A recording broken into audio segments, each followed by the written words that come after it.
The night sky over eastern Afghanistan was a velvet void, silent, cold, and deceptively peaceful. The war, as always, hid beneath the silence. Dust and the distant hum of diesel engines lingered like ghosts across the valley floor. Captain Jonathan Hale leaned over the hood of a Humvee, eyes fixed on a flickering tablet screen. The digital map glowed faintly, marking red grids that carved across the jagged terrain. His squad, Bravo 6, stood a few paces back, huddled around an oil drum fire that offered more illusion than warmth. 4 days had passed since the ambush in Sangin Pass, their last mission. 4 days since Specialist Ward bled out in the dust. While a Black Hawk circled helplessly above, Hale hadn't spoken much since then. None of them had. The mission, Intel says there's a high-value target moving through the Korengal Valley, Major Rourke's voice crackled through the radio hours earlier. Name's Hakim Darzi, ordnance smuggler, responsible for half the IEDs in the sector.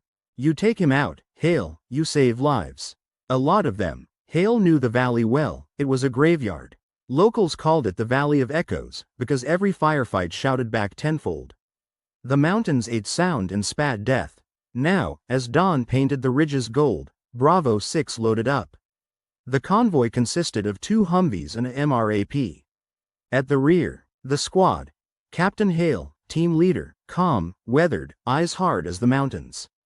Sergeant Cole Ramirez, his second in command, a Texan with a sharp tongue and steady aim. Corporal, Doc. Jensen, medic, gentle voice that hid a steel will. Specialist O'Neill, the youngest, nervous, eager, haunted. Sergeant First Class Torres, the squad's heavy gunner. Built like a tank and twice as stubborn. Sergeant Maya Brooks, comms and overwatch, one of the few female operators in the region, sharp-minded and unflinching. They moved before sunrise. The engines growled softly as the convoy cut through the cold mist, tires grinding over gravel. The road to Korengal. Remind me why we're doing this again. Torres muttered, checking the feed of his M240B. Because Darzi keeps making toys that blow up our friends, Ramirez said flatly. O'Neill adjusted his helmet strap. Intel solid this time? Hale didn't turn from the windshield. It's never solid. It's war. The road narrowed, hugging cliffs that dropped hundreds of feet into shadow. Brooks's headset crackled. Drone feed confirms a small convoy up ahead, 2 pickups, possibly armed. They're stopping near the tree line. Ambush, Hale murmured. They're waiting. He signaled. The convoy halted, engines off. Silence reclaimed the world. Through binoculars, Hale watched the ridgeline. Movement, figures in loose robes shifting among the rocks. They're set up high, Brooks whispered. Classic kill zone. Hale exhaled. We're not taking the road. We flank from the south ridge. Ramirez grinned faintly. Mountain hike at 0700, my favorite. The climb they moved on foot, scaling the jagged hillside. Rocks shifted under their boots. Every step echoed across the valley like a drumbeat. The sun rose slowly, burning away the mist, to reveal a raw, merciless landscape. Halfway up, they paused beneath a cluster of boulders. Jensen handed around water. O'Neill's breathing was ragged. You okay, kid? Ramirez asked. Yeah, just thinking about Ward. A silence heavier than armor fell over them. Hale adjusted his rifle sling. He knew the risk. So do we. Keep your head here, not back there. They resumed the climb. Above them, the faint rattle of metal, a rifle being adjusted. Brooks hissed. Contact. Ridge top, 11 o'clock. Bullets cracked through the air. Rock fragments exploded around them. The ambush, cover, move, Hale barked. Torres swung his M240B around and unleashed hell, tracers streaking like red comets. The squad scattered for cover, returning fire uphill. The mountains roared back, gunfire echoing in every direction. Multiple shooters. Brooks shouted over comms. At least a dozen, maybe more. O'Neill crouched behind a stone outcrop, firing short controlled bursts. The smell of cordite filled the air. Ramirez, push left. Brooks, mark their flank. Hale ordered. Grenades thundered, sending dust clouds cascading down the slope. Jensen, check O'Neill, Hale yelled. The young specialist was pinned, his vest peppered with rock shards. Jensen crawled through the dust, pulling him down as rounds whipped overhead. Hold still, you're good, Jensen said calmly, though blood streamed from his own forearm. Darzy's not here, Ramirez shouted. These guys are bait. Hale's jaw clenched. Then where the hell is he? A sharp whistle sliced through the chaos, an RPG. Down. The blast tore through the rock wall above them, raining debris and smoke. The concussion threw O'Neill backward, ears ringing, world spinning. Counterattack. Torres' gun overheated, smoke rising from the barrel. I'm dry. Ramirez, smoke out and push up. Jensen, keep O'Neill down. Hale moved with instinct, controlled, precise. He darted from cover to cover, returning bursts of fire. The enemy's position faltered under coordinated pressure. Brooks, call air support, danger close, North Ridge. She transmitted quickly. Falcon 2, Bravo 6, request immediate strike, grid 9 to 7 Charlie. Marking target with laser. Moments later, the sound of jet engines split the air. A pair of F-16s screamed overhead, unleashing precision ordnance. The ridgeline erupted in flame and dust. When the echo faded, the valley fell silent again, except for the labored breathing of Bravo 6. Aftermath. The smell of burnt rock and cordite lingered. Hale scanned the horizon through the haze. Bodies lay scattered on the ridge. Status? He asked. Minor wounds, all accounted for, Jensen replied, pressing a bandage to his arm.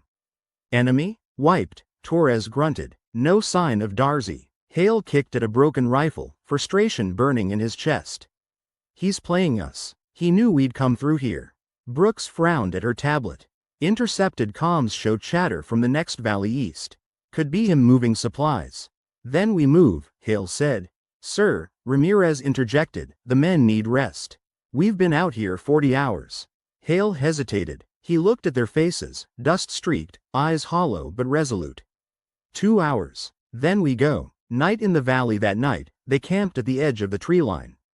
The wind howled through the canyons, carrying whispers of languages they didn't understand. O'Neill couldn't sleep. He sat by the small fire, watching the flames dance. Hale joined him quietly. You did good today. Didn't feel like it, O'Neill said. We keep losing guys. For what? Hale stared into the fire. For the ones we haven't lost yet. O'Neill nodded, eyes glistening. You ever stop hearing it? The gunfire? Hale's jaw tightened. No, you just learn to live around it. The revelation just before dawn. Brooks stirred.